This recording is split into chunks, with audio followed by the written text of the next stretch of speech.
जी हाँ, तो नमस्कार मेरे प्यारे दोस्तों, कैसे हैं आप सभी लोग। उम्मीद है आप सब लोग स्वस्थ होंगे।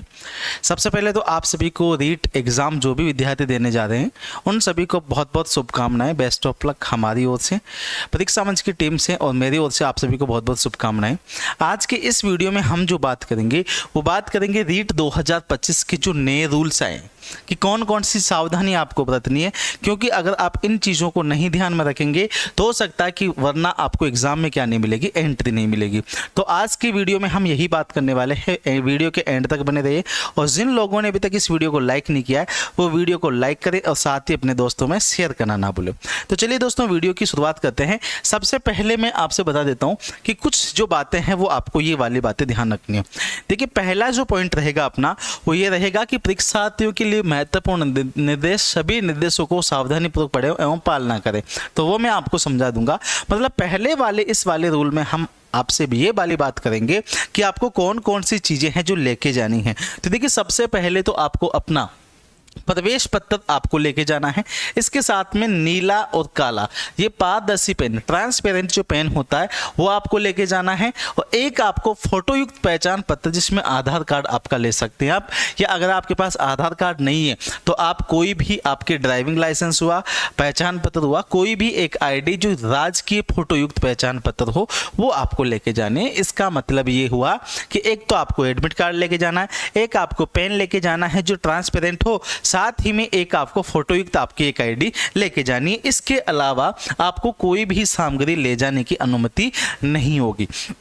आगे हम बात करें तो आगे और क्या बातें ध्यान रखनी है। परीक्षा केंद्र पर मोबाइल, कैलकुलेटर, ब्लूटूथ या अन्य किसी भी इलेक्ट्रॉनिक उपकरण, घड़ी, किसी भी प्रकार का आभूषण, पर्स, हैंडबैग, डायरी इत्यादि लाना निषेध है।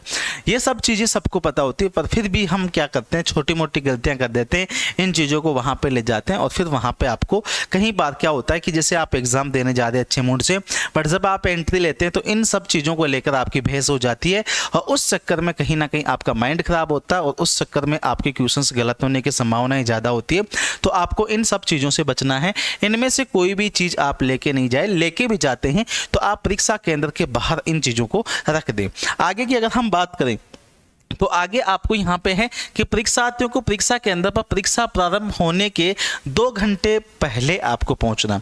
2 घंटे पहले जाएं। इसके बाद में आपका सेंटर, सबसे पहला काम आपको ये देखना है कि सेंटर कोड आपको मैच करना है कि क्या आपका सेंटर यही है। कई बार क्या होता है कि 2 स्कूल होती है सेम नाम से, कई बार क्या होता है कि एक ही स्कूल है, एक यहाँ पे एक थोड़ी दूर है, आप उस स्कूल पे पहुँच जाते हैं जहाँ पे आपका सेंटर नहीं है, दूसरी वाली जगह पे। तो आपको सेंटर कोड जाके मैच करना 2 घंटे पहले। और एक समेकित सूची बाहर लगी होती है, उसमें आपको ये देखना है कि क्या आपका रोल नंबर इसमें है या कहीं और आपका सेंटर है। तो सेंटर कोड मैच करेंगे। उसके बाद में आप अपना जो भी रोल नंबर है उसके हिसाब से आपका कौन सा रूम अलॉट हुआ है उसके हिसाब से चीज़ें आप देख लेंगे 2 घंटे पहले जाकर। आगे की अगर हम बात करें तो आगे आपको क्या ध्यान रखना है, परीक्षार्थियों को परीक्षा समय से 1 घंटा पूर्व परीक्षा के केंद्र में प्रवेश करना अनिवार्य है। मतलब आपके एग्ज़ाम 10 बजे से है तो आपको 9 बजे से पहले आपको एंट्री लेनी पड़ेगी।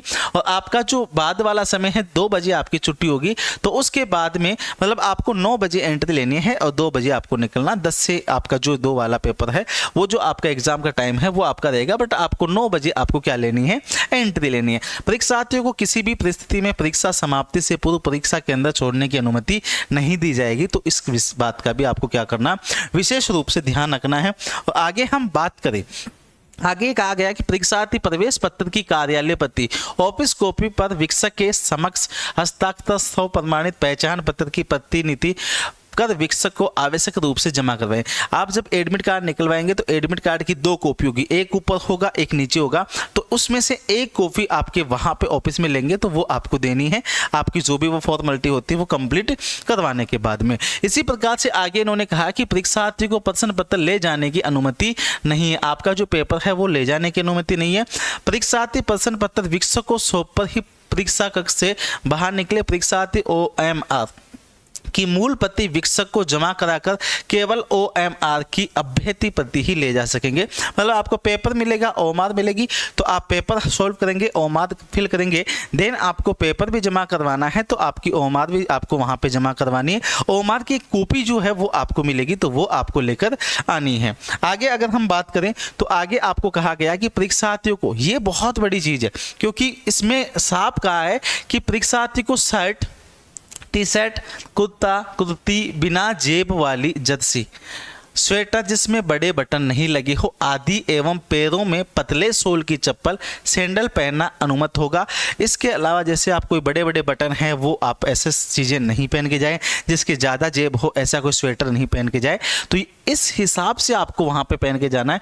वेशभूषा में किसी भी प्रकार के मेटल से बने चेन, बटन आदि का उपयोग अनुमत नहीं होगा। जब आप जैसे कोई चेन लगी है आपकी जैकेट में तो फिर वो आपकी मशीन से चेक करेंगे तो वो आपको कहेंगे कि ये, वो मशीन उनकी आवाज़ करेगी तो वो कहेंगे कि आपको इनको निकालना पड़ेगा। तो आप उसी हिसाब से, मैं तो ये कहूँगा कि अगर आप लड़के हैं तो लोअर टी शर्ट पहन के जाए, बिल्कुल सादा सिंपल चप्पल आपको पहन के जानी है, और लड़की है तो आप अपने लोअर टी शर्ट पहन सकते हैं तो वो पहन के जाए, बाकी आप सूट पहन सकते हैं तो सिंपल सा सूट आपको पहन के जाना है। इसके बाद में आगे हम बात करें कि कोई और भी हमारे लिए और इम्पोर्टेंट बात है, तो परीक्षार्थियों की अनुचित साधन का उपयोग करते पाए जाने पर विधि के प्रावधानों के तहत कार्यवाही की जा सकती है। तो इसमें ऐसा कुछ आप करने वाले हैं नहीं, उम्मीद है। आगे इन्होंने कहा कि प्रश्न पत्र हल करने के उपरांत अभ्यर्थी अनिवार्य रूप से OMR आंसर शीट जांच कर ले कि समस्त प्रश्नों के लिए एक विकल्प गोला भर दिया गया है। इसके लिए ही निर्धारित समय में 10 मिनट का अतिरिक्त समय आपको दिया जाएगा। मतलब ऑप्शन ई वाली यहाँ पे बात की गई है।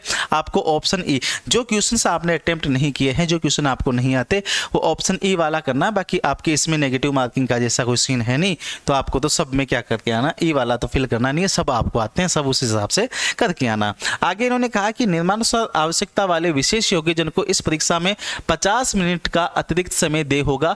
श्रुति लेखक हेतु परीक्षार्थियों को 2 दिवस पूर्व केंद्र अधीक्षक से संपर्क करना होगा। जो सीए सेंटर सुपरिटेंडेंट होता है उससे आपको मिलना होगा, कौन से श्रुति लेखक वाले स्टूडेंटों को।